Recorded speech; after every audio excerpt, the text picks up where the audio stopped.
सो alternating current क्या हम देख रहे हैं, the current whose magnitude and direction changes periodically with time. एक ऐसा करंट जिसकी डायरेक्शन भी बदलती रहती है पीरियोडिकली और उसका मैग्नीट्यूड भी बदलता रहता है, उस करंट को हम लोग बोलते हैं ऑल्टरनेटिंग करंट। क्या बोलते हैं उसको हम लोग? Alternating current. ठीक है, तो करंट जिसकी डायरेक्शन और मैग्नीट्यूड पीरियोडिकली टाइम के साथ चेंज होती रहती है उसे हम क्या बोलते हैं? Alternating alternating current. अल्टरनेटिंग करें। तो ऑल्टरनेटिंग करंट के हमने ग्राफ लास्ट टर्न पे ही प्लॉट किया था एसी जनरेटर चैप्टर में। लास्ट चैप्टर में हमने एसी जनरेटर पे बात ख़त्म की थी और इसका साइनोसॉइडल ग्राफ आया था, याद करो। उसमें ईएमएफ का ग्राफ और करंट का ग्राफ साइनोसॉइडल ग्राफ आता है। ठीक है, साइनोसॉइडल ग्राफ मतलब साइन कर्व आता है उसमें। ये इक्वेशन आई थी कुछ, मैं बता देता हूँ। हमने फेराडे का सेकंड लॉ लगाया था वहाँ पे, और minus d phi upon d t में हमने क्या किया था, यहाँ पे फाई की जगह बी ए कॉस थीटा लिखा था, याद आया कुछ? हाँ सर। और हमने ये देखा था कि मैग्नेटिक फील्ड और एरिया तो कांस्टेंट था, लेकिन वहाँ पर एंगुलर वेलोसिटी में चेंज, ओरिएंटेशन में चेंज हो रहा था, थीटा चेंज हो रहा था, याद आया? हाँ जिसकी सर। वजह से मैंने इसको डिराइव किया था और यहाँ पे लिखा था minus sign omega T into omega, और नंबर ऑफ टर्न्स एन की, एन जब था तब वहाँ पे हो जाता था क्या, एन बी ए ओमेगा साइन ओमेगा टी।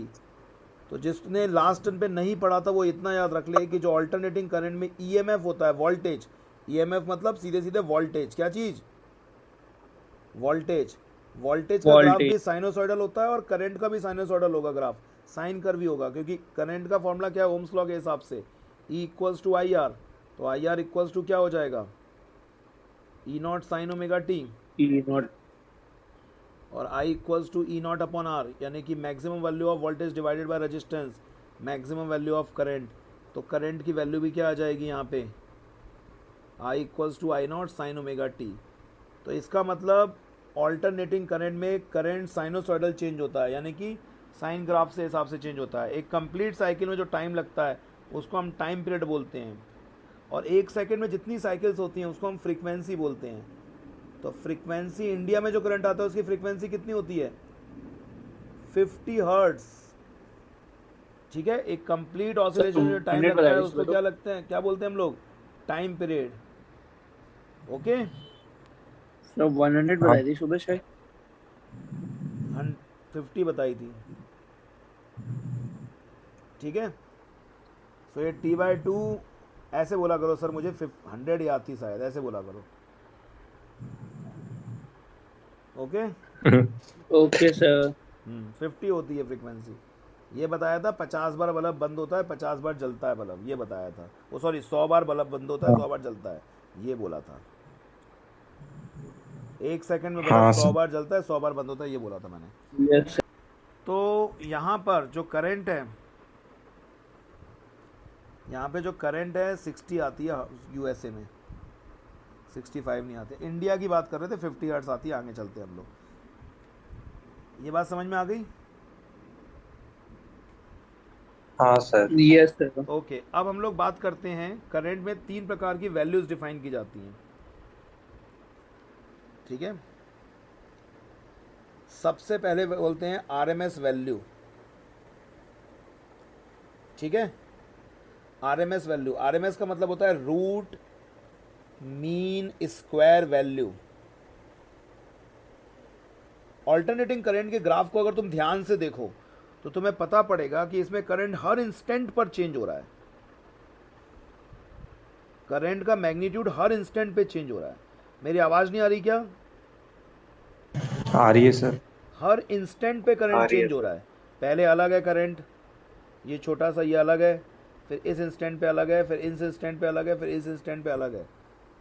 समझ में आया? Yes sir. तो जितने भी करंट हैं उन सब का अगर हम स्क्वायर करें, उन सब का क्या करें हम लोग, जितने भी इंस्टेंट हैं उन सब का स्क्वायर करें, और स्क्वायर के इफेक्ट को हटाने के लिए रूट लेंगे अभी हम, उन सबको जोड़ दें और जोड़ने के इफेक्ट को हटाने के लिए मीन लेंगे हम लोग, और इसका रूट कर दें, तो इसको हम बोलते हैं root mean square value. Root mean square value, पहले स्क्वायर किया, ऐड करके मीन निकाला और अंडर रूट किया, तो इस करंट को हम बोलते हैं रूट मीन स्क्वायर वैल्यू। क्या बोलते हैं? Root mean square. Root mean square value. सुन रहे हो तुम लोग? आवाज आ रही है मेरी? Yes sir. और करंट की रूट मीन स्क्वायर वैल्यू अपने पीक वैल्यू की, पीक वैल्यू जो मैक्सिमम वैल्यू इसे बोला जाता है, इसे एम्पलीट्यूड भी बोला जाता है। क्या बोला जाता है इसको? एम्पलीट्यूड या फिर पीक वैल्यू। आई नॉट से इसको डिनोट कर रहे हैं हम लोग। सुन नहीं रहे तुम लोग? Maximum value, peak value. सुन रहे हो? Yes, sir. तो जो आरएमएस वैल्यू वो हमेशा पीक वैल्यू की √2 टाइम्स होती है। कितनी होती है? √2 times. 1/√2 times, not √2 times. Peak value की 1/√2 टाइम्स, मतलब अगर आप पीक वैल्यू को √2 से डिवाइड कर दोगे तो आरएमएस वैल्यू निकल आएगी, या अगर आप √2 से मल्टीप्लाई कर दोगे आईआरएमएस को तो पीक वैल्यू निकल आएगी। ठीक है? Yes, sir. इस आरएमएस वैल्यू को ही हम लोग बोलते हैं ट्रू वैल्यू। क्या बोलते हैं? True value. इसका एक और नाम होता है ट्रू वैल्यू।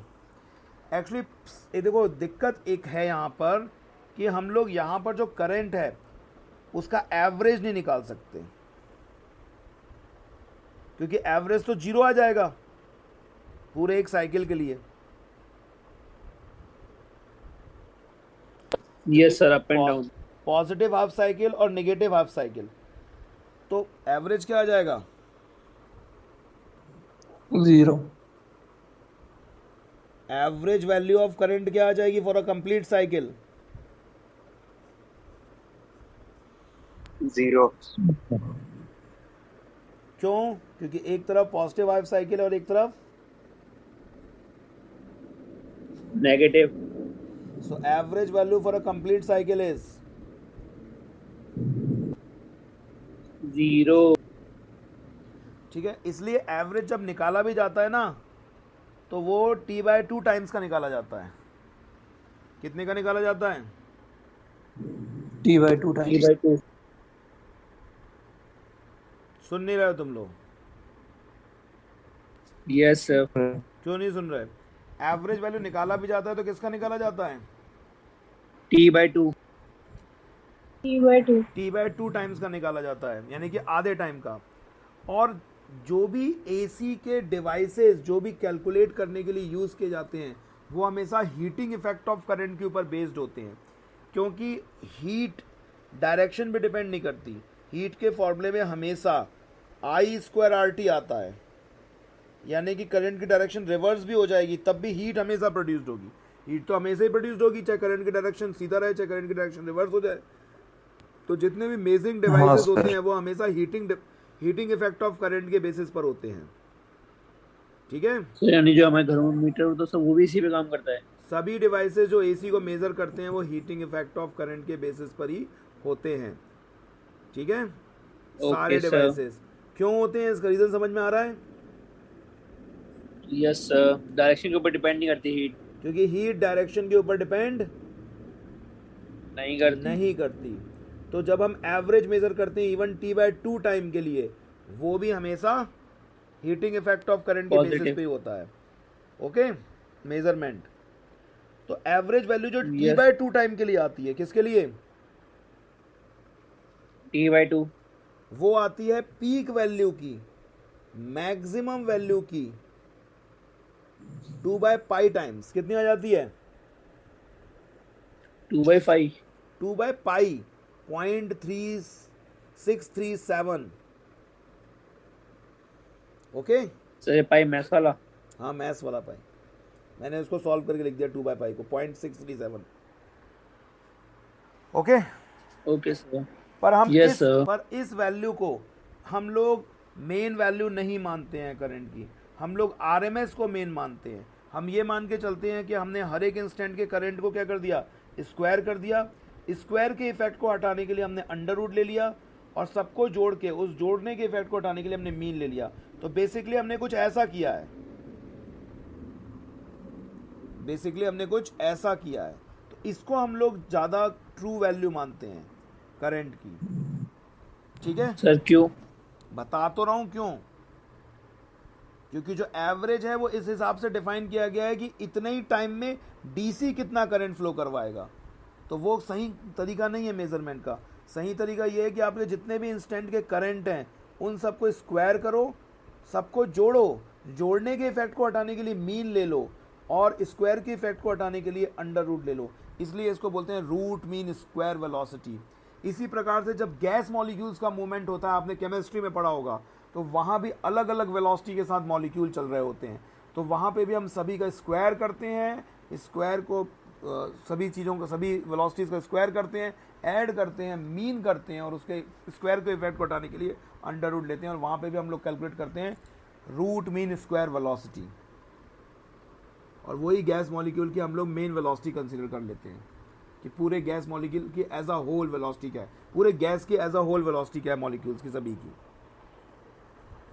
ठीक है सर एवरेज मानते हैं ना? नहीं, वो एवरेज नहीं होता, वो रूट मीन स्क्वायर ही होता है, एवरेज अलग चीज़ होती है।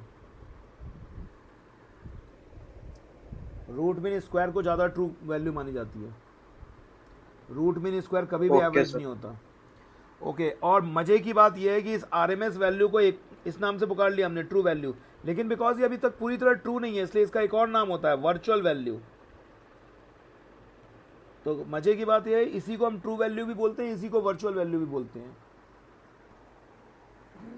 तो सर ये वर्चुअल कंफ्यूजन है। तो वर्चुअल वैल्यू वो लोग बोलते हैं जो कहते हैं कि नहीं सर ये ट्रू वैल्यू नहीं होनी चाहिए, और ट्रू वैल्यू वो बोलते हैं जो कहते हैं नहीं यही ट्रू वैल्यू हो जानी चाहिए। सर हम क्या बोले? तुम्हें भी ट्रू वैल्यू ही बोलनी है, इसको वर्चुअल वैल्यू, वो आरएमएस वैल्यू बोलनी ज़्यादा अच्छा तो ये है। ठीक है, तो हमारे घरों में जब हम लोग जी वोल्टेज बात करते हैं, 220 वोल्ट सप्लाई आ रही है, ऐसा बोलते हैं ना हम लोग, 220 वोल्ट सप्लाई आ रही है। इंडियन हाउस होल्ड में जो सप्लाई आती है वो कितनी होती है? 220। 50 हर्ट्स की होती है और 220 वोल्ट होता है। तो बेसिकली ये 220 वोल्ट जो है वो आरएमएस वैल्यू होती है। अगर आपको पीक वैल्यू निकालनी है वोल्टेज की तो क्या करना है, √2 से मल्टीप्लाई कर देना है।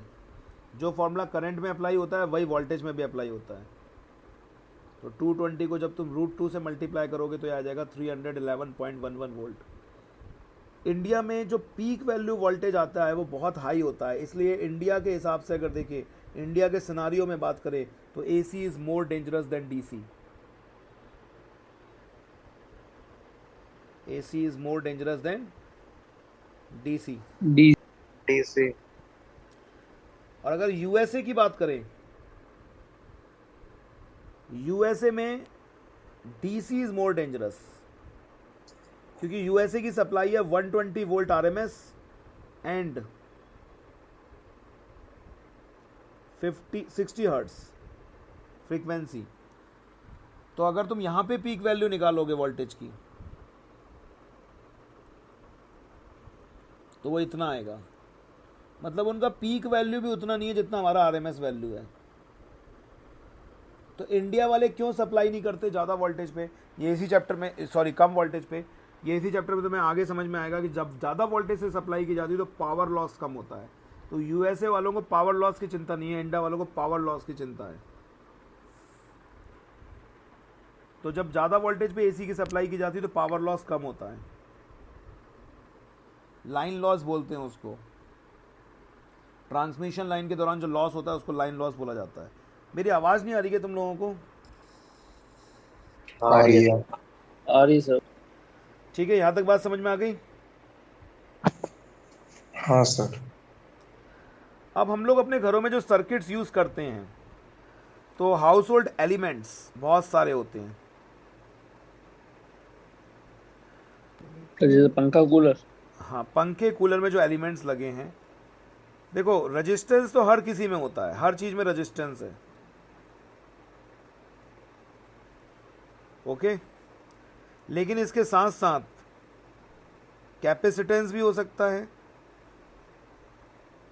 पंखे में जो कंडेंसर होता है वो तो कैपेसिटेंस ही होता है, और इसके अलावा इंडक्टेंस भी हो सकता है उसमें। तो 3 प्रॉपर्टी हो सकती हैं, रेजिस्टेंस, कैपेसिटेंस और इंडक्टेंस। तो हमें ये देखना है कि तीनों पे ऑल्टरनेटिंग करंट का क्या इफेक्ट आएगा। ठीक है, हाँ सर। Yes sir. सबसे पहले हम इंडिविजुअल लेके चलेंगे कि अगर वो सर्किट प्योरली रेजिस्टिव हो, फिर लेंगे हम लोग अगर वो सर्किट प्योरली कैपेसिटिव हो यानी कि प्योरली कंडेंसर कनेक्ट कर दे, और फिर लेके चलेंगे कि अगर प्योरली वो सर्किट इंडक्टेंस हो। प्योर रेजिस्टेंस तो हर एक चीज़ होती है, आप हीटर मान सकते हो प्योर रेजिस्टेंस, ये लगभग नहीं, हीटर नहीं, हीटर भी नहीं, कोई भी एक वायर ले लो वो रेजिस्टेंस ही है। ठीक है, कैपेसिटेंस आप कंडेंसर को ले सकते हो डायरेक्टली, अगर कंडेंसर को चार्ज करो तो, कंडेंसर अलग से निकाल के चार्ज करो तो। और इंडक्टेंस आप, अच्छा जो चॉक कॉइल होती है, चॉक कॉइल समझते हो, नो सर। ट्यूबलाइट में लगी रहती है चॉक कॉइल, जिससे ट्यूबलाइट यस जलती सर। बुझती है, chalk coil. Chalk coil nearly हाँ सर। इंडक्टर होता है, नियरली ये इंडक्टर है। तो ये नियरली रजिस्टर है, ये कंडेंस, ये कैपेसिटर है, और ये क्या है, चॉक कॉइल इंडक्टर है। तो हम तीनों में उसका इफेक्ट देखेंगे। ठीक है, ओके सर। तो सबसे पहले देखेंगे alternating current supplied to purely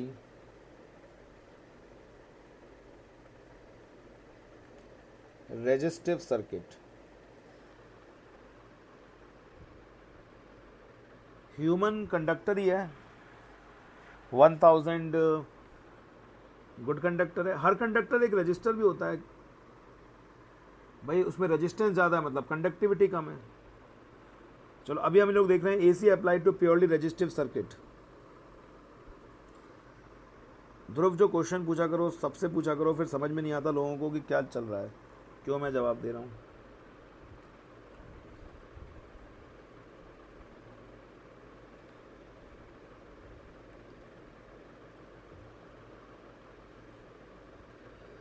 तो हमने एक रेजिस्टेंस लिया, ठीक है,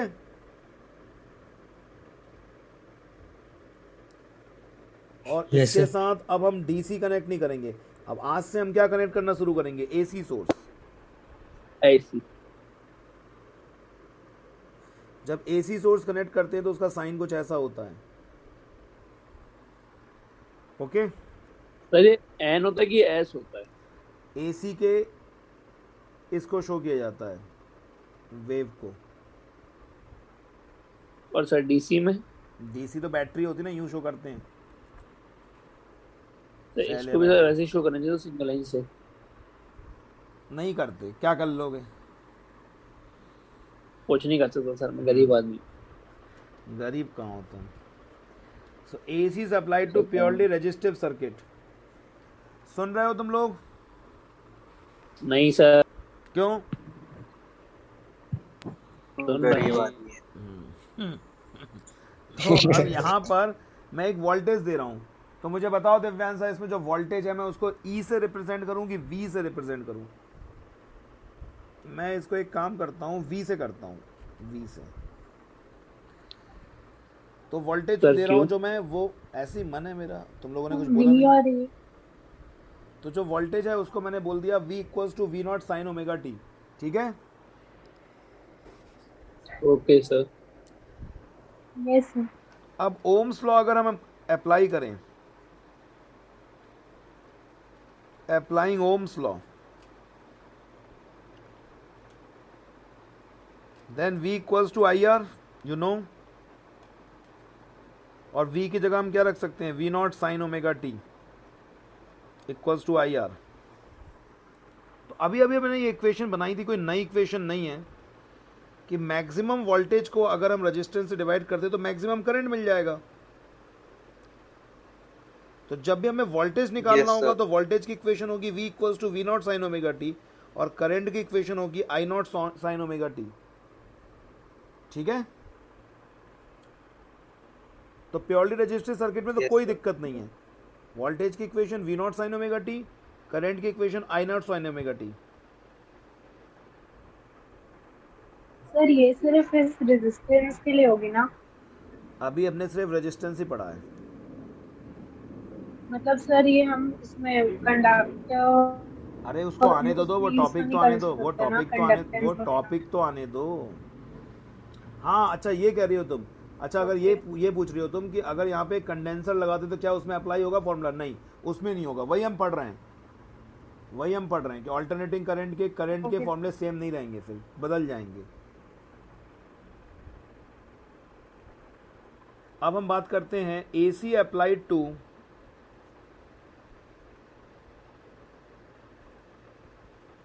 प्योरली कैपेसिटिव सर्किट।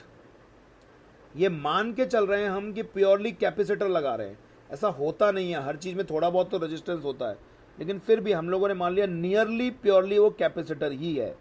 ठीक है, यस सर। मतलब रेजिस्टेंस उसमें थोड़ा ही बहुत है। जैसे अपने पंखे का कंडेंसर, वो प्योरली कैपेसिटर ही होता है, सर नेग्लिजिबल। नेग्लिजिबल रेजिस्टेंस होता है उसमें। ठीक है, यस सर। Yes sir. तो इसको हम फिर से ऑल्टरनेटिंग करंट देंगे। वोल्टेज वही रहेगा V not sine omega T, पर इस बार हम क्या कर रहे हैं, यहाँ पर एक कैपेसिटर लगा रहे हैं। ओके, हाँ सर। ओके। अब डायरेक्ट करंट जब हम अप्लाई करते हैं तो डायरेक्ट करंट का इसमें फ्लो बंद हो जाता है, क्योंकि यहाँ पे जाके पॉजिटिव चार्ज रुक जाएगा, यहाँ नेगेटिव आएगा, फिर इधर पॉजिटिव आ जाएगा। तो डायरेक्ट करंट तो एक टाइम के बाद इसमें स्टॉप कर जाता है इसमें फ्लो करना, पर ऑल्टरनेटिंग करंट फ्लो नहीं करेगा, क्योंकि वो अपनी डायरेक्शन चेंज करेगा। पहले ये वाला प्लेट पॉजिटिव होगी, फिर ये वाली प्लेट पॉजिटिव होगी, तो ऑल्टरनेटिंग करंट फ्लो करना बंद नहीं करेगा। Okay, yes sir. सो जो चार्ज एक्यूमुलेट होगा, चार्ज एक्यूमुलेटेड, वो भी साइनोसॉइडल होगा, क्योंकि वोल्टेज साइनोसॉइडल है। चार्ज का फॉर्मूला क्या होता है? I no sine. Q equals to C V. क्या ये फॉर्मूला याद है? सेकंड चैप्टर में पढ़ा था। Yes sir. यस। और V की जगह लिख सकते हैं V not sine omega T. It means charge जो यहाँ पे एक्यूमुलेट होगा वो भी साइनोसॉइडल होगा। होगा?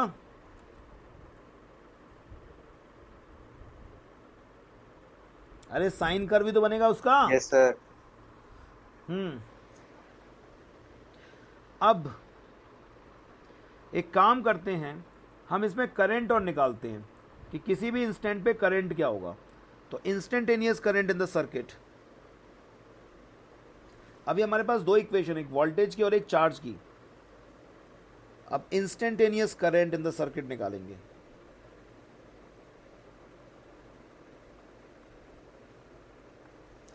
बताएं मुझे करंट का फॉर्मूला क्या होगा? इंस्टेंटेनियस करंट कैसे निकाला जाता है? आज ही पढ़ा है इनने, आज ही पढ़ा है थर्ड चैप्टर में। इंस्टेंटेनियस करंट कैसे निकाला जाता है तो भी नहीं बोल रहा है। आज ही पढ़ा है इनने ऑफलाइन में। एक मिनट सर, एक minute sir Q DQ sir. हाँ बताओ, कॉपी में देख के बता रहे होगे। Sir DQ upon DT। देखो उसको याद भी है बच्चे को, d q upon d T.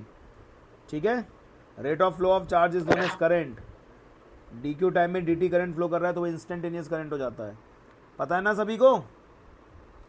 Yes yes sir. So Q की जगह अपन क्या लिख सकते हैं? C V. नहीं, Yes, सी वी sir. नहीं, C V not sine omega T. Okay, sir ये कहाँ से आया? अरे ये आया पीछे से, ये रहा Q equals to C V not sine omega T. Okay sir. ठीक है, यस सर। अरे तुम बाकी कोई बोल ही नहीं रहा, पता नहीं क्या है। Yes sir. क्या हो गया? आज पूरा था सर। और अतुल क्या चल रहा है? ठीक ठाक। और परसों शाम को क्या फ्री हो? कॉफ़ी पे चले? Yes sir. So it's C V not sine omega T का डिफरेंशिएशन क्या होता है बताएं मुझे? माइनस नहीं सर, कॉस ओमेगा टी। ये इसके चक्कर में भी Minus माइनस नहीं देख आना। रहा था। सर कॉस ओमेगा टी बोला तो सर साइन ओमेगा टी का डिफरेंशिएशन कॉस ओमेगा टी, और चेन रूल के हिसाब से ओमेगा टी का दोबारा होगा। Yes sir. ये तो कांस्टेंट है ना।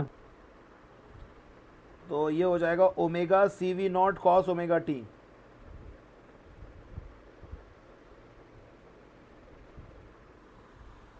सुन रहे हो तो हम लोग?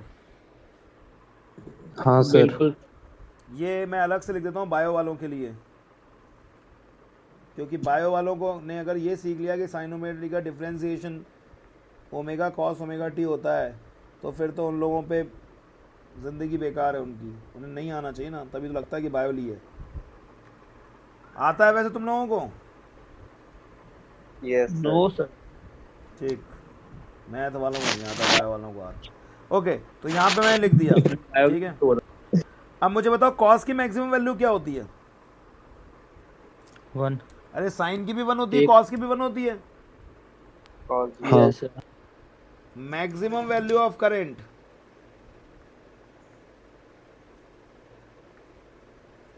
बोलो सर क्या बोले? यहाँ 1 रखने से आ जाएगा, हाँ हाँ। तो क्या हो जाएगी ये? Omega C V not. Omega C V V not. Not C not. और अगर मैं यहाँ पर वापस से आई नॉट की वैल्यू रख दूँ तो ये फॉर्मूला क्या बन जाएगा? इंस्टेंटेनियस करंट, ये सॉरी ये मैक्सिमम करंट था, पीक वैल्यू ऑफ करंट। तो इंस्टेंटेनियस करंट क्या है? It is maximum current into cos omega T. Okay, yes sir. नहीं आ रही बात समझ में? सर एक डाउट है सर, यहाँ पे ओमेगा की वैल्यू कहाँ से लाएंगे? क्वेश्चन में गिवन। कहाँ पे? वो तो सब क्वेश्चन में दिए रहेंगे, ऐसा कोई क्वेश्चन नहीं आएगा पूरी फिजिक्स में। एक चीज़ मैं तुम लोगों को श्योरिटी के साथ बता रहा हूँ कि ऐसा कोई क्वेश्चन नहीं आएगा जिसमें एक सिंगल फार्मूला यूज़ हो रहा हो, उसमें 2 डाटा मिस हो। ये मैं तुम्हें पक्का बता रहा हूँ, ऐसा कोई क्वेश्चन नहीं आएगा, ठीक है? Okay sir. तो आई नॉट कॉस ओमेगा टी, ठीक है, बात समझ में आ रही है? तो हमने ये देखा कि मैक्सिमम वोल्टेज होगा वी नॉट, लेकिन मैक्सिमम वोल्टेज वी नॉट तब होगा जब साइन की वैल्यू मैक्सिमम होगी, और मैक्सिमम करंट होगा आई नॉट, और मैक्सिमम करंट तब मैक्सिमम होगा जब कॉस की वैल्यू मैक्सिमम होगी। और आपको मालूम है साइन की वैल्यू और कॉस की वैल्यू एक साथ मैक्सिमम नहीं होती, हाँ ठीक है? यानी कि यहाँ पे करंट कोसाइन ग्राफ बनाएगा, और कैसे आया? क्या हाई इंटेंसिटी जीटे से आया, आई नॉट और ओमेगा टी। कहाँ आया? सी कॉस ओमेगा टी लिखा है पूरा। कॉस है कॉस। Okay sir.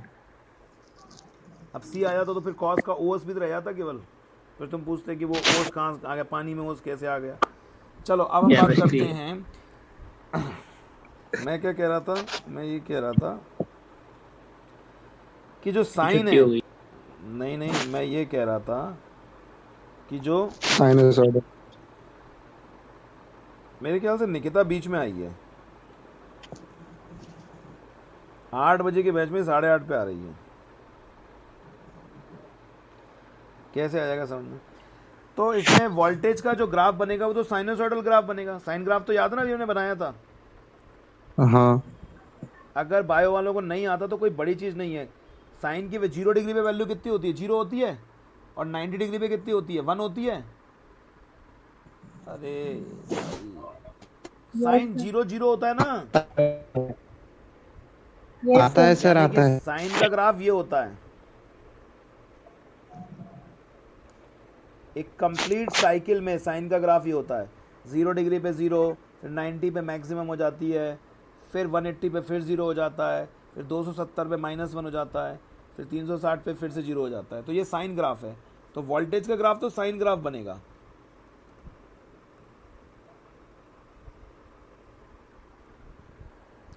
सुन रहे हो तुम लोग? हाँ सर। वोल्टेज का ग्राफ क्या बनेगा? Sine graph. और करंट का ग्राफ कोसाइन ग्राफ बनेगा, क्योंकि करंट की वैल्यू, क्या सर?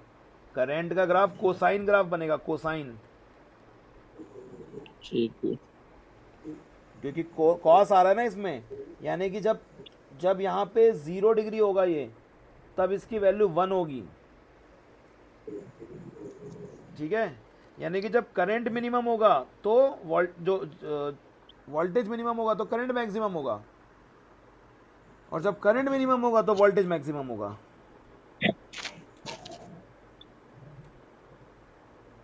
सर कुछ पल्ले नहीं पड़ा। क्यों? इसका ग्राफ क्या बनेगा? Sine cos. Hmm, sir cos sine. Cosine. तो कोसाइन ग्राफ कैसा होता है? कोसाइन ग्राफ कैसा होता है? ऐसे ही चलता है, यहाँ से पहले मैक्सिमम होता है फिर कम होता है। कॉस 0 डिग्री कितना होता है? 1। 1 कॉस 90 कितना One. होता है? 0। तो जब साइन Yes, मैक्सिमम होता है तो कॉस 0 होता है, और जब कॉस 1 Yes, होता है तो sir. साइन 0 होता है। Okay sir.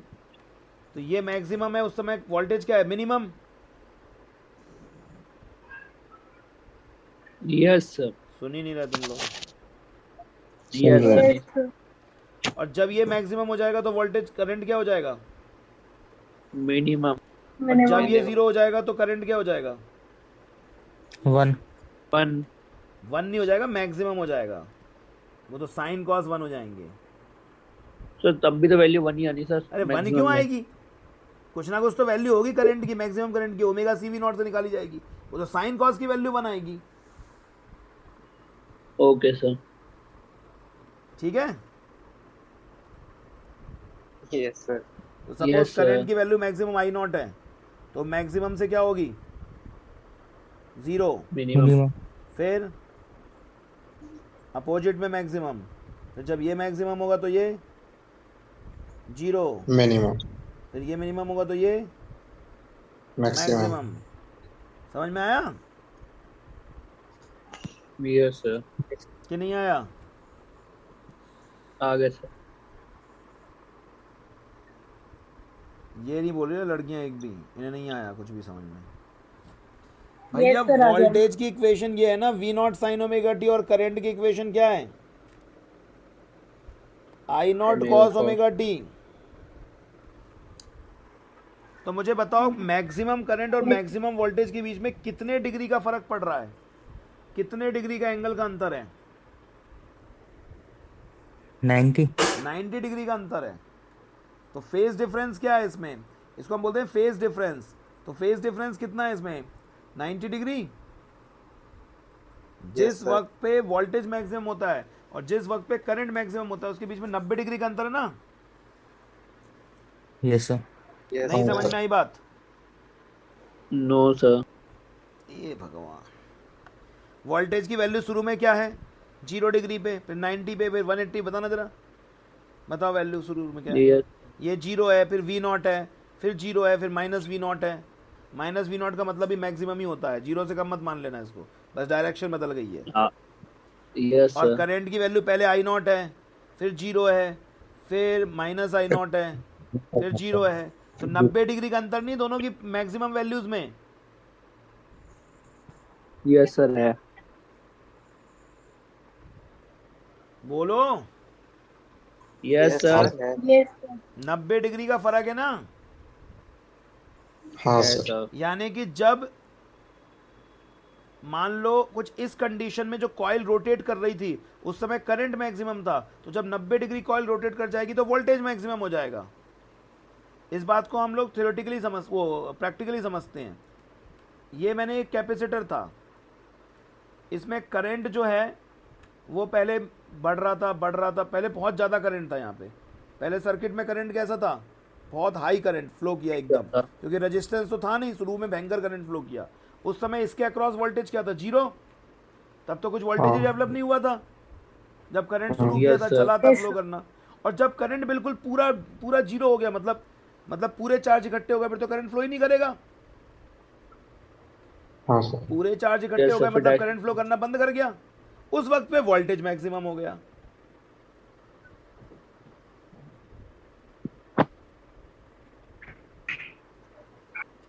Sir one more time. मैंने ये कहा शुरू में करंट फ्लो किया, उस वक्त पे मैं अलग बना देता हूँ।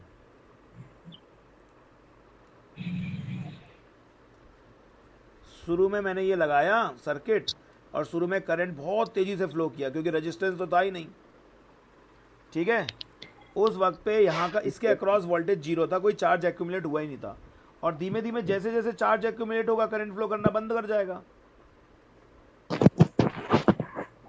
यस सर लेकिन चार्ज एक्यूमुलेट कैसे होगा एसी करंट? ऐसे चलेगा, चुक चुक चुक चुक चुक चुक चुक चुक चुक चुक चुक चुक, ऐसे यहाँ एक्यूमुलेट हो गया। उधर थोड़ा जाएगा अब चार्ज, इस पे इंड्यूस होगा नेगेटिव, इधर पॉजिटिव आ जाएगा। बीच में हवा है, हवा को थोड़ा क्रॉस करेगा। सर लेकिन फिर डायरेक्शन भी तो चेंज होगा सर अरे एसी बट का। डायरेक्शन चेंज के पहले की बात कर रहा हूँ, अच्छा सर। ठीक है। यस जैन ठीक है। Yes sir. तो जैसे जैसे चार्ज एक्यूमुलेट होगा क्या होगा, क्या होगा? Voltage I, voltage maximum. Voltage maximum हो जाएगा, और जब वोल्टेज मैक्सिमम हो जाएगा फिर करंट जीरो। जीरो हो गया। और जब करंट जीरो होगा फिर डिस्चार्ज होना शुरू हो जाता है कैपेसिटर, क्योंकि ये वाली चीज़ हायर पोटेंशियल पे हो जाती है। नो इवन तुम सर्किट से ये एसी हटा भी दो तब भी ये डिस्चार्ज होता रहता है। एलसी एक ऑसिलेशन शुरू हो जाता है यहाँ पे, जैसे पेंडुलम का ऑसिलेशन होता है। इवन इसको तुम हटा दो तब भी ये इधर जाने लग जाएगा, फिर इधर। सर कितने टाइम पीरियड के अंदर हो जाता है? हमेशा होता रहेगा, चार्जिंग डिस्चार्जिंग चलती रहेगी। लेकिन अभी तो खैर सर कितना टाइम पूरा? टाइम तो डिपेंड करता है कंडीशन पे, रेजिस्टेंस और कैपेसिटेंस वगैरह की वैल्यू क्या, उन पे डिपेंड करता है आप कैसा सर्किट ले रहे हो। जैसे अपने इंडिया में जो करंट आता है उससे बात कर लेते हैं। 50 हर्ट्ज की फ्रीक्वेंसी है, ठीक है सर है। अब करंट मैक्सिमम कब होगा? यहाँ तक तो करंट, यहाँ पर तो करंट एक ही डायरेक्शन में जाएगा। तो एक साइकिल कितने में होगी? एक साइकिल होगी 50 की फ्रीक्वेंसी है, एक सेकंड में 50 साइकिल, 50 का भी आधा 100, 0.01 में हो जाएगा ये इकट्ठा पूरा, ठीक है। 0.01 डिस्चार्ज। हाँ 0.01 में डिस्चार्ज, 0.01 में दूसरा भी इकट्ठा हो जाएगा डिस्चार्ज होके, ठीक। यस तो यहाँ पे हम ये देख रहे हैं कि जिस वक्त करंट मैक्सिमम होता है उस वक्त पे वोल्टेज मैक्सिमम नहीं होता, ठीक है। अब तुम ये जानते हो पावर का फॉर्मूला क्या होता है? Voltage into current. VI। अगर दोनों चीज एक साथ मैक्सिमम हो तो पावर कितनी ज्यादा लॉस होगी, होगी कि नहीं? Yes sir. लेकिन Yes, sir. ऐसे सर्किट्स में पावर लॉस कम होगी, इवन जीरो होती है पावर लॉस। मैं बताऊंगा क्यों पावर लॉस जीरो होती है, क्योंकि एक चीज मैक्सिमम होती है तो दूसरी जीरो हो जाती है। तो ऑटोमेटिक का चल रहा है, जिस बताया तो इतनी देर से खेल रहा था मैं, क्या बता रहा था? नहीं ऑटोमेटिक सर, क्या है? सर ये तो है, लेकिन आप कह रहे हैं सर वो पावर जीरो पावर जीरो नहीं हो जाती, पावर लॉस जीरो हो जाती है। वर्ड्स में अंतर है, सर भावना को समझो। समझ गया भावना? दोबारा रिकनेक्ट करो, 1 मिनट रह गया है। Okay sir.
हाँ भाई,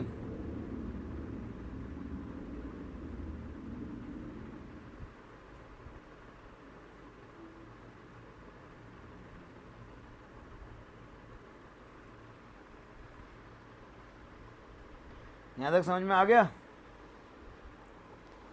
यस हाँ सर। सर।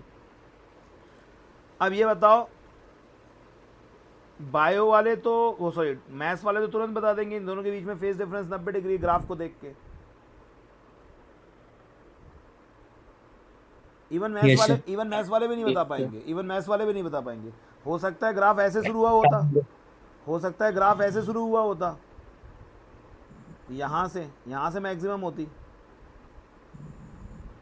इसके पीछे वाला पोर्शन और मैक्सिमम होता, ऊपर से आ रहा होता ग्राफ अगर।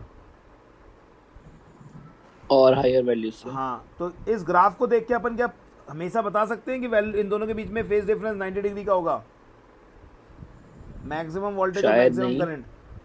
बायो वाले तो बिल्कुल नहीं, सर। क्योंकि उन्हें तो ग्राफ आता नहीं देखना। और दूसरा, मैथ्स वाले भी पक्का नहीं कह सकते। सर 50-50। ऐसी तो है ना, मैथ्स वाले तो कह ही नहीं 50-50 सकते, बायो वाले lifeline। 50-50। हालांकि वैसे देखा जाए तो बायो वाले थोड़े ज़्यादा होशियार होते हैं, तो ऐसे ही बोलता रहता हूँ मैं। तो इसलिए क्या किया है, मेरे जैसे कुछ अच्छे लोगों ने एक नया कॉन्सेप्ट निकाला है जिसे हम बोलते हैं फेजर्स। क्या बोलते हैं? 11 तो फेजर्स। फेजर्स, रोटेटिंग वेक्टर्स बनाए हैं उन्होंने। क्या बोल रहे हो? सर वो 11th वाला 11 में फेजर कौन से थे? फेजर्स मतलब हाँ वही SHM। फेज डिफरेंस के बीच में यहाँ पे मतलब रोटेटिंग वेक्टर्स बनाए, हाँ वही है लगभग। मतलब हम लोग क्या करते हैं, रिलेशनशिप देखते हैं। जैसे हम लोग पेंडुलम में भी देखते थे कि रिलेशनशिप की एक पेंडुलम ऊपर की तरफ है तब एक नीचे, मतलब दोनों के बीच में फेज डिफरेंस 90 डिग्री का है। कुछ उसी प्रकार से रोटेटिंग वेक्टर्स बनाए, उन्हें फेजर्स बोलते हैं। क्या बोलते हैं? फेजर्स। अब मैंने ये कोऑर्डिनेट सिस्टम ले लिया, ठीक है, ये कोऑर्डिनेट सिस्टम ले लिया और मैंने बीच में ओरिजिन मान लिया। Okay, yes sir. अरे ओरिजिन, ये ओरिजिन है। ओके, हाँ सर। अब मैंने क्या किया, हाँ सर। अब मैंने क्या किया, इसमें एक वेक्टर ऐसा लिया, ये पीला पीला वेक्टर। अगर इस वेक्टर का एरो मैं छोटा कर दूं तो इसका मतलब क्या होता है? वेक्टर के एरो का मतलब क्या होता है? लेंथ ऑफ द एरो क्या बताता है? मैग्नीट्यूड। मैग्नीट्यूड क्या बताता है? मैग्नीट्यूड। और मैं क्या करूंगा, अब जो साइन वाला ग्राफ है ना उसको मैथमेटिकल प्लॉटिंग कर दूंगा ऐसे में। मतलब अगर कोई चीज़ 0 डिग्री पे है उसको यहाँ रख दिया, अगर कोई चीज़ 90 डिग्री पे है उस वेक्टर को यहाँ रख दिया, अगर कोई चीज़ 180 डिग्री पे उस वेक्टर को यहाँ रख दिया, अगर कोई चीज़ 270 डिग्री पे उसको यहाँ रख दिया। ऐसे तो पढ़ते थे हम लोग ट्रिग्नोमेट्री में। Yes sir. समझ में आ रही बात? Yes sir. तो अगर मेरे वोल्टेज की equation V equals to V not sine omega t है, और अगर मैं ये वाली एक्सिस यानी कि प्लस एस एक्सिस से शुरुआत कर रहा हूँ रोटेशन की और एंटी क्लॉकवाइज रोटेशन ले रहा हूँ, तो मेरा ये वाला जो वेक्टर है ये वोल्टेज को शो करेगा।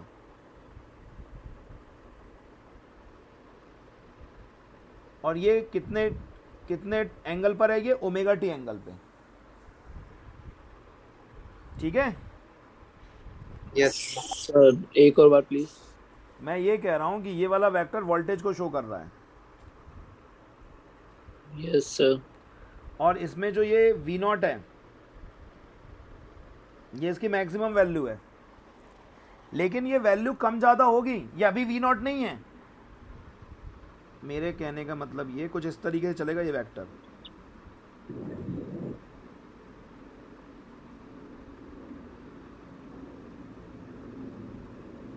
वोल्टेज की वैल्यू मैक्सिमम कब होगी?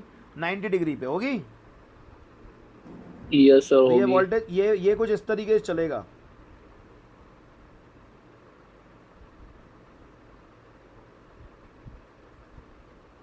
Sir anti clockwise. अरे एंटी, वो चीज देख ली उसने, एंटी क्लॉकवाइज चल रहा है। जो मैं समझाना मैं क्या बताना चाह रहा हूँ वो नहीं देख रहा वो। Sir value maximum. Value maximum हो गई। अब देखो क्या हो रहा है, कम होती जा रही है। कम। मिनी अब गायब। बढ़ रही है। बढ़ रही है। फुल फुल टॉस कम। कम। समझ में आया? तो यहाँ पर मैंने Yes. एक किसी इंस्टेंट पर, किसी टी इंस्टेंट पर, किसी तीन स्टैंड स्टैंड। पर। टी इंस्टेंट पर वोल्टेज को शो कर दिया। यस से कर दिया। ठीक है, तो मैं ये पूछ रहा हूँ क्या ये एरो की लेंथ मैक्सिमम वोल्टेज को शो करेगी अभी? No sir. हाँ, मैक्सिमम वोल्टेज को शो तो कब करेगी? जब मैं इस लाइन पे बनाता। 90 पे एक्सिस पे बना था सर। हाँ, ठीक है। यस तो सर। Yes, ये वेक्टर किसको शो कर रहा है? v equals to V not sine omega t को। ओके, हाँ सर। हाँ यस सर। सर। अब करंट की वैल्यू कैसे मैक्सिमम हो रही है? वी के 90 डिग्री। एक मिनट, लाइनें बनाना बड़ा। ये पहले मैक्सिमम होती है, यहाँ पे 90 पे मैक्सिमम होती है। नहीं, पहले मैक्सिमम होती है कि पहले शुरू में Zero मैक्सिमम पे। थी? जीरो पे मैक्सिमम थी, सॉरी, जीरो पे मैक्सिमम थी ना। Yes sir. yes, sir. फिर कम होती जाएगी। कम। फिर जीरो। Max. फिर मैक्स जीरो। तो उतने ही टाइम के And बाद ये कॉस ओमेगा टी के फॉर्म में होगी, है ना? Yes sir. तो ये क्या होगी अगर हम देखें? पहले मैक्सिमम, यस सर। फिर कैसी? Zero, minimum. मैक्सिमम। फिर मैक्सिमम, मिनिमम। फिर मिनिमम, फिर से मैक्सिमम। ठीक है? कुछ ऐसे ही चलेगा ना इसमें ग्राफ? हाँ सर। हाँ। Yes sir. तो क्या ओमेगा टी के बाद इसमें भी वैल्यू वही होगी, V not sine omega t की? इसमें कुछ अलग होगी? I not possible. इसमें कॉस ओमेगा टी होगी। साइन की जगह पे।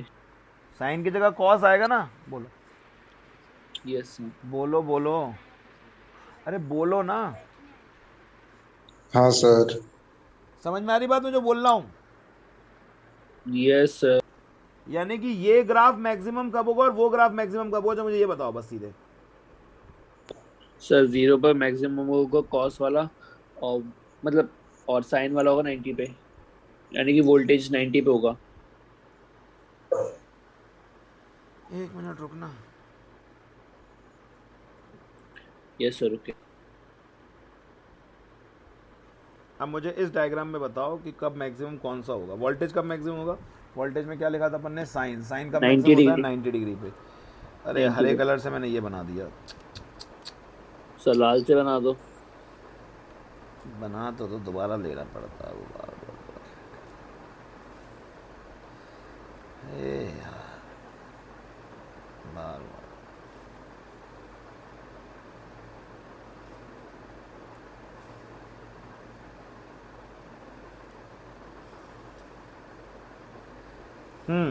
कौन सा कब मैक्सिमम होगा?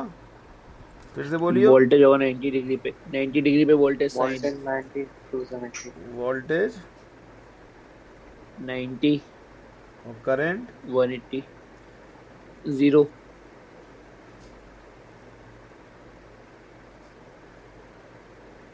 ये वोल्टेज की लाइन है।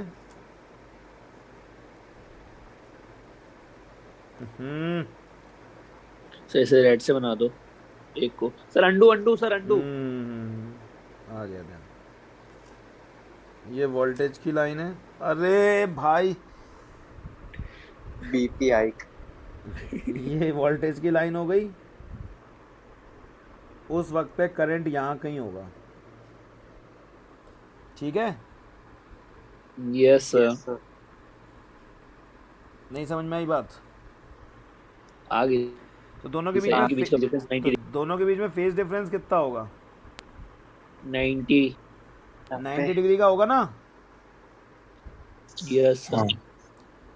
अब हम लोग करंट और वोल्टेज का ग्राफ एंटी क्लॉकवाइज डायरेक्शन में लेते हैं और फेज डिफरेंस को पाई की टर्म्स में कैलकुलेट कर रहे हैं, जिसमें हमने देखा ये पाई/2 है। लेकिन इसमें हम यहाँ पे ऐसे, इसमें एक हम लोगों ने कन्वेंशन बना रखा है, बिकॉज हम वोल्टेज को ऐसे लिख सकते हैं। ध्यान से देखना बायो वाले, बहुत ध्यान से देखना, नहीं तो फिर खेल हो जाएगा। V0 sin ओमेगा टी, और I को हम ऐसे लिख सकते हैं I0 cos ओमेगा टी। और क्या cos ओमेगा टी को ऐसा लिखा जा सकता है? देखना ध्यान से, sin ओमेगा टी प्लस पाई/2। हाँ सर, लिख सकते हैं। तो अगर मैं t बराबर 0 ले लूँ तो वोल्टेज 0 हो जाएगा, लेकिन t बराबर 0 पे करंट जो है वो I0 आएगा। देखो वैल्यू पुट करके देखो, 0 साइन पाई/2 साइन 90 हो जाएगा 1। हाँ तो Yes, sir. तो ये बात अभी हमने वैसे भी चेक की थी कि करंट पहले आया, थोड़ी देर बाद वोल्टेज एक्यूमुलेट, उस समय वोल्टेज 0 था, और जब करंट बिल्कुल 0 हो गया तब वोल्टेज मैक्सिमम हो गया। अभी हमने कैपेसिटर में ये बात प्रैक्टिकली भी समझी। सर ऊपर वाला Yes, एक sir. फॉरवर्ड। ये हमने इक्वेशन लिखी, यहाँ पे मैंने वैल्यू 0 पुट करी। अगर यहाँ मैं 0 पुट कर दूँ टाइम को तो वोल्टेज 0 हो जाएगा, और यहाँ पे अगर मैं 0 पुट कर दूँ, या डायरेक्ट इसी में पुट कर दो तो ये करंट मैक्सिमम हो जाएगा। इसी में कर दो पुट, वहाँ इतना लिखने की क्या ज़रूरत है, इसी में Yes, पुट कर sir. दो। तो मैं ये कह रहा हूँ, ये बात हमने प्रैक्टिकली भी तो देखी अभी कि करंट पहले आया सर्किट में, उसके बाद कैपेसिटर में धीमे धीमे वोल्टेज मैक्सिमम होना शुरू हुआ, और जब वोल्टेज मैक्सिमम हो गया तो करंट बंद हो गया फ्लो करना। बोलो। Yes sir. तो पहले कौन आया? पहले कौन आया? राम आए कि कृष्ण आए? सॉरी, पहले कौन आया? पहले करंट आया कि वोल्टेज आया? करंट। करंट। करंट। तो हम आई। ये बोलते हैं कि करंट पहले आता है, पहले मैक्सिमम होता है, उसके 90 डिग्री के बाद, जब 90 डिग्री का रोटेशन हो जाता है एसी जनरेटर में, आर्मेचर कॉइल का 90 डिग्री का रोटेशन हो जाता है, उसके 90 डिग्री बाद वोल्टेज मैक्सिमम होता है, क्योंकि उस वक्त करंट 0 हो जाता है Yes, sir. है ना?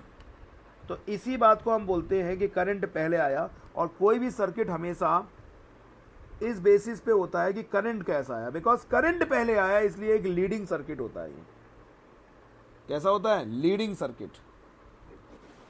एज करंट इज फॉरवर्ड,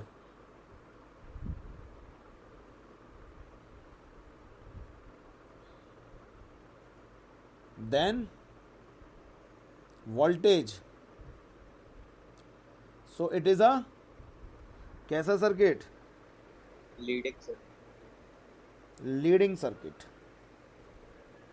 और इस बात को तुम इक्वेशन से भी देख सकते हो।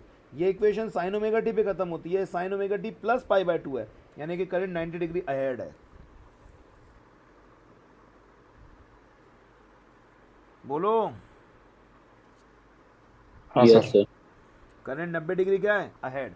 और रोटेटिंग वेक्टर्स के डायग्राम्स में इस बात को हम ऐसे शो करते हैं।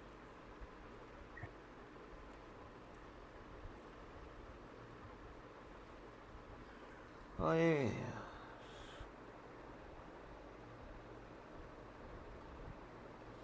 Yes sir. रुक जा भाई, रुक जा, अरे रुक जा रे बंदे। सर बायो आज कितने बजे होगी? तुम्हारा बायो पढ़ने मन लगता है? Yes sir. वही तो एक सब्जेक्ट है। टीटीएस में कहाँ होती है बायो? एमडब्ल्यूएफ में, सॉरी। सर आप ही ने तो लिखा था कर लूंगा। अरे इसको ख़त्म करते हैं, चैप्टर ख़त्म होने वाला है चैप्टर। मज़ा आ रहा है, बढ़िया।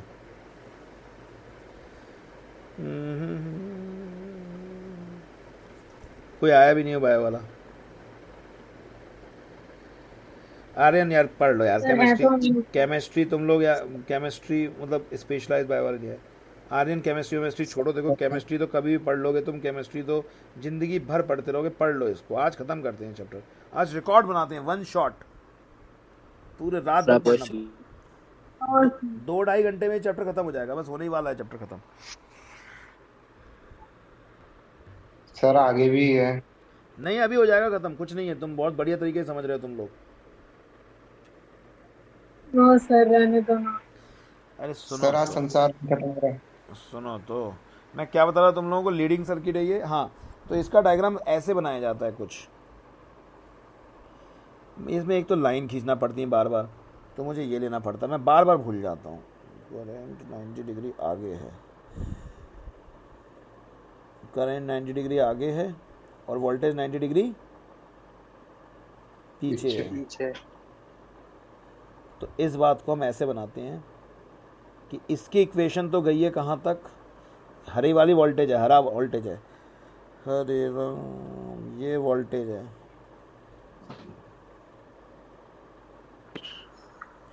V equals to V not sine omega t, sine पर इसकी इक्वेशन गई है उससे भी 90 आगे, π/2। यानी कि I equals to I naught cos omega T, या फिर ऐसे लिख सकते हैं Cos. Sine omega T plus π/2। π/2। ठीक है, तो यहाँ पे कौन है, it's a leading circuit, current is आगे, ठीक है। Current is leader. और इसको एक तरीके से ऐसे भी बनाते हैं, कुछ जगह ऐसे मिल जाएगा तुम्हें ग्राफ बना हुआ,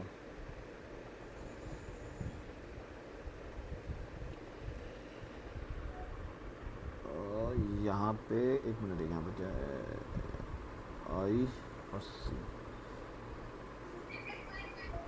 वी सी और आई, वी सी मतलब वोल्टेज ऑफ कैपेसिटर, और ये आई, ठीक है। तो हमेशा रीडिंग आपको एंटी क्लॉकवाइज डायरेक्शन में करना है, ये आगे है ये पीछे है, इसमें भी ऐसे एंटी क्लॉकवाइज में, ये आगे है, नहीं ये आगे नहीं, ये आगे है ये पीछे है, ठीक है। जो बाद में मिला वो आगे है। सर समझ में नहीं आया सर, एक बार। अरे एंटी क्लॉकवाइज में रीड करना है, जो बाद में मिल रहा है वो आगे है, इसमें समझने वाली बात क्या है, इधर ऐसे रीड सर करना है। ऊपर वाले में सर समझ में आ गया सर, नीचे वाले में, नीचे वाला भी तो वही है, एंटी V क्लॉकवाइज में से रीड I करना है। तक।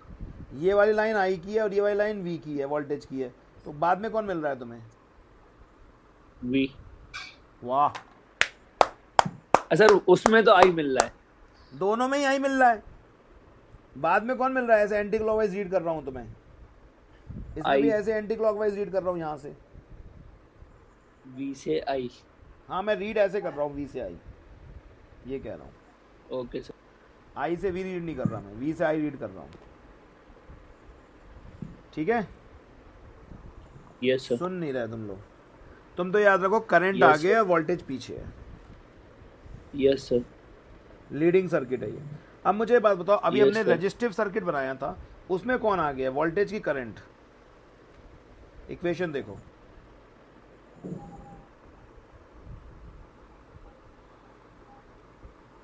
बताओ, सर दोनों की इक्वेशन तो सेम है सर, साइन साइन। तो कौन आ गया है, इसमें सर कोई आगे नहीं शायद। हाँ सर, एक और इसमें कोई आगे नहीं है,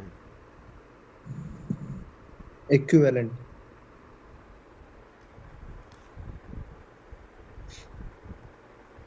एक मिनट,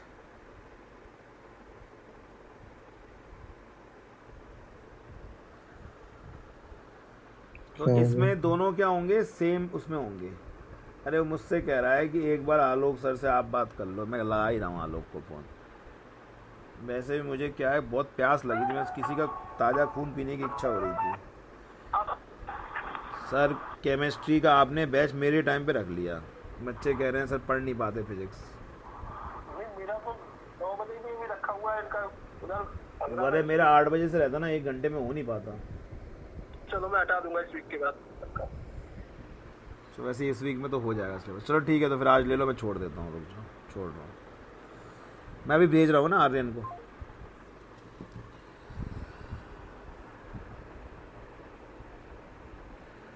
हाँ भाई, यस सर। आर्यन 2 मिनट रुकना, चला गया होगा वैसे वो। इसमें दोनों सेम उसमें है ना, हाँ। यस सर, इक्वेशन तो सेम। इसलिए हम बोलते हैं ये दोनों सेम फेज में है। इसमें कैसे हैं, सेम फेज में, इन फेज। ठीक है। अब आर्यन चले जाओ, ग्राफ में बना दूंगा, नोट कर लेना।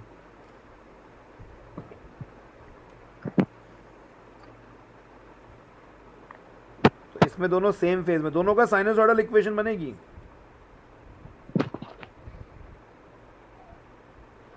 सुन रहे हो?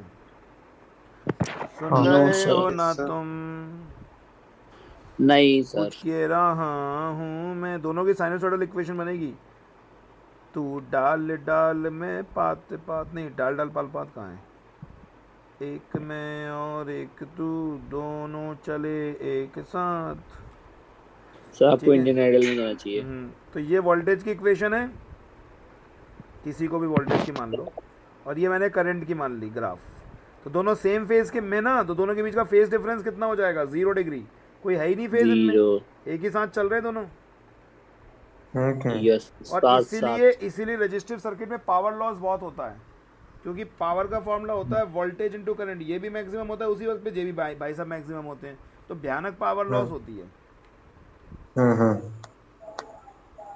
ठीक है। सर ये रेजिस्टेंस के केस में होगा, हाँ, ये रजिस्टिव सर्किट, फेज डिफरेंस ही वही देखो, वही लिखा है मैंने। तो रजिस्टिव सर्किट का फेज डिफरेंस कितना होता है? 0 डिग्री। ओके। Yes sir. तो हम लोग बैच ऑफ फिजिक्स का लेंगे परसों, 1.5 घंटे का। वापस ऑल्टरनेट कर रहे हैं। आज क्या वार था? मंगलवार था। अब परसों लेंगे संडे को, बढ़िया। और आपका मंडे को खत्म हो रही है थ्योरी बधाई सर, कंप्लीट। लड्डू खिला देना। जन्माष्टमी के दिन अपन खत्म कर देंगे।